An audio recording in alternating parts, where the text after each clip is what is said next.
Welcome to விக்னூஸ் minutes.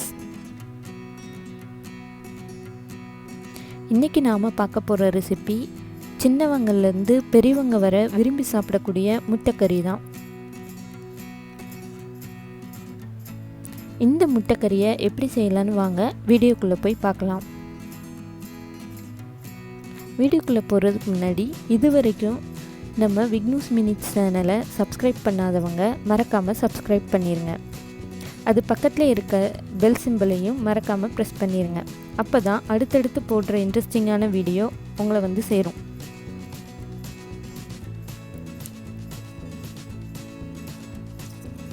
இப்போ வீடியோக்குள்ளே போகலாமா?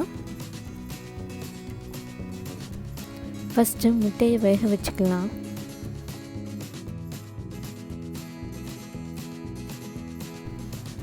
பேனை ஹீட் பண்ணி 2 ஸ்பூன் எண்ணெயை சேர்த்துக்கலாம்.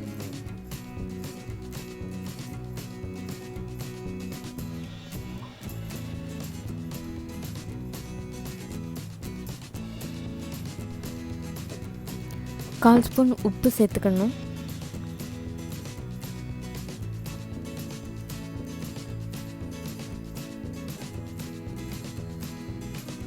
வேக வச்ச முட்டையை இதில் சேர்த்து லைட்டாக ரோஸ்ட் பண்ணிக்கலாம்.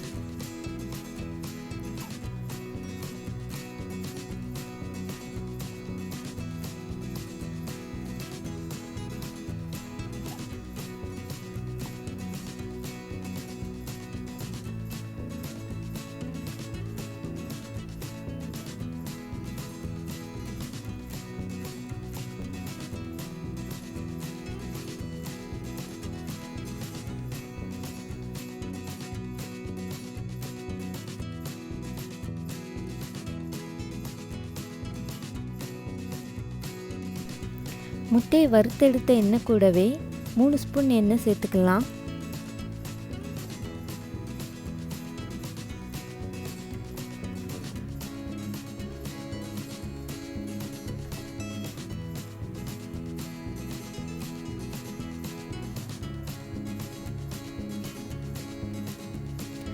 ஒரு மீடியம் சைஸ் ஆனியனை நான் பொடிசாக வெட்டி எடுத்திருக்கேன்.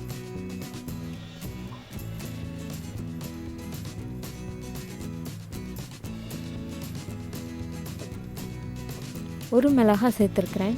இதை நான் கீறி போட்டிருக்கிறேன்.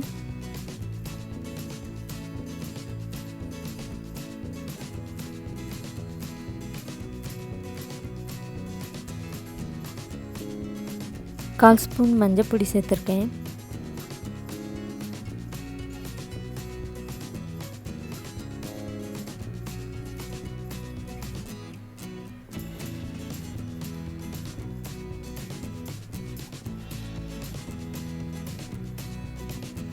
கொஞ்சமாக புதினா இலை சேர்த்து வதக்கிக்கலாம்.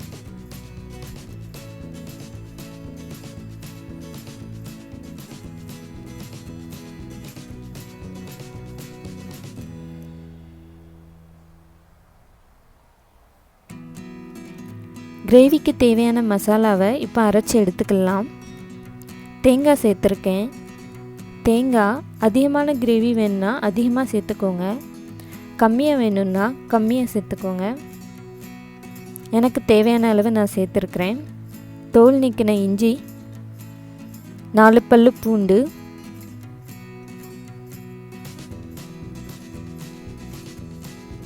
ஒரு ஏலக்காய்,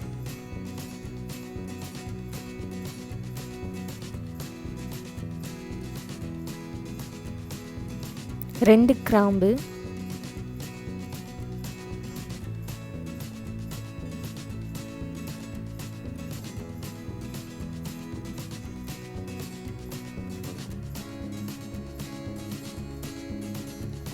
கல்பாசி,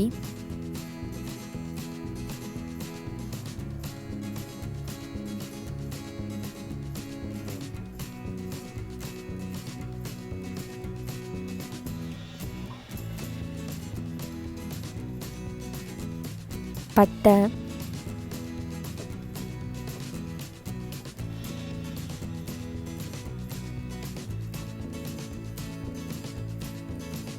ஒரு நட்சத்திர சோம்பு, இதை நான் உடிச்சு போட்டுக்கிறேன்.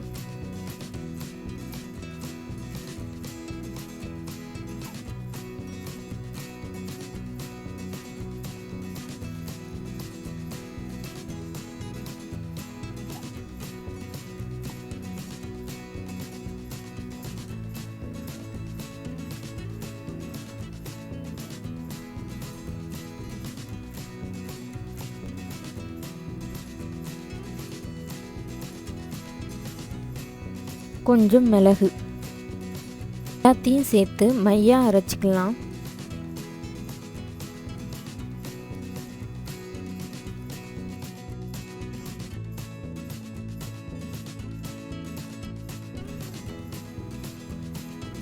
அரைச்ச மசாலா பேஸ்ட்டை சேர்த்து வதக்கிக்கலாம்.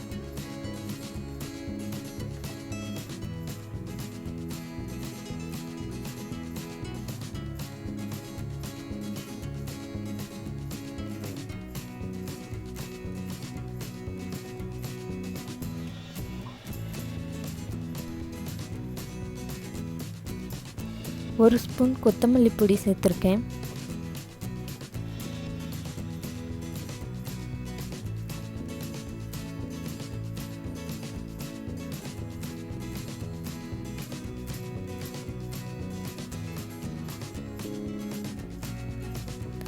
அரை ஸ்பூன் மிளகாய்த்தூள் சேர்த்துருக்கேன்.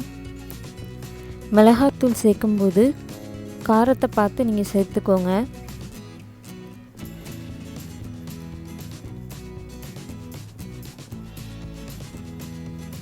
எல்லாத்தையும் சேர்த்து வதக்கிக்கலாம்.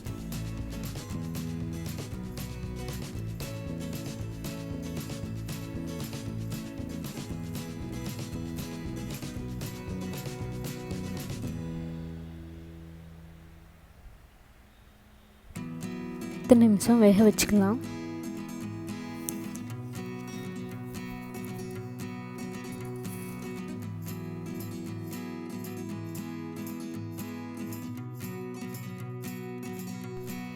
பத்து நிமிஷம் ஆயிடுச்சு. ஒரு மீடியம் சைஸ் தக்காளியை வெட்டி வச்சுருக்கேன். இதையும் சேர்த்துக்கலாம்.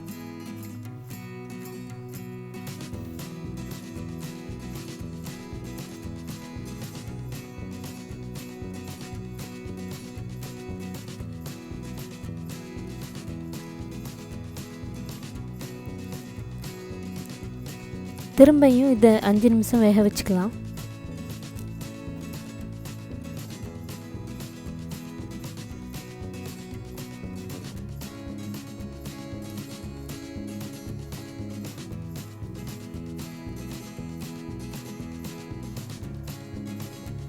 இப்போ தண்ணி சேர்த்துக்கலாம். நம்மளுக்கு எவ்வளோ திக்காக வேணுமோ அவ்வளோக்கு தக்கன தண்ணி சேர்த்தா போதும்.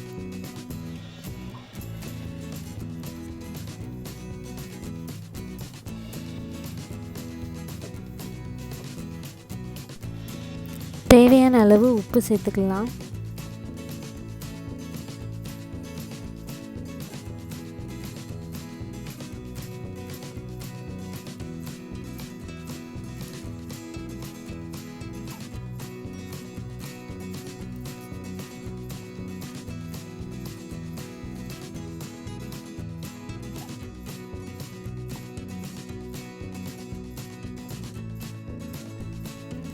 இதை நல்லா கொதிக்கணும்.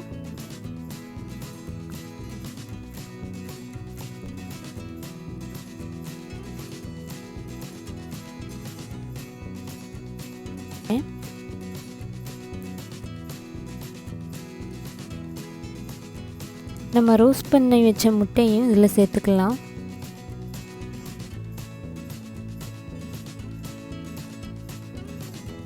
இப்போ இந்த மசாலா, இந்த முட்டை எல்லாம் சேர்ந்து 5 நிமிஷம் கொதிக்கணும். நம்மளுக்கு எவ்வளோ திக்காக வேணுமோ அந்த அளவுக்கு நீங்கள் கொதிக்க வச்சுக்கலாம்.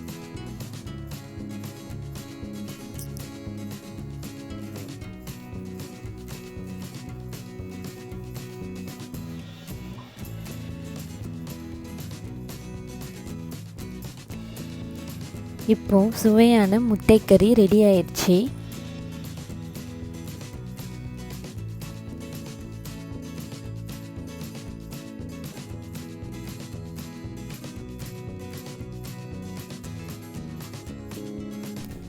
இதை சர்வ் பண்ணிடலாம்.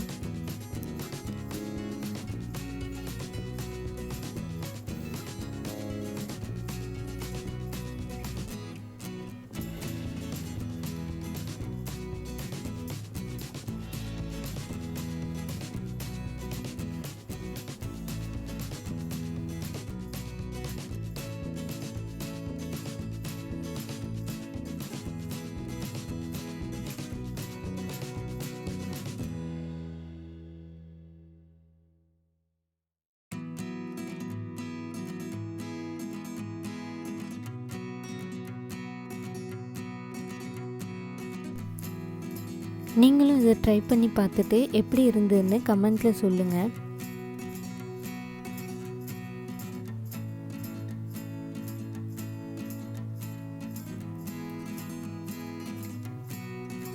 பிடிச்சிருந்தா லைக் பண்ணி ஷேர் பண்ணுங்கள்.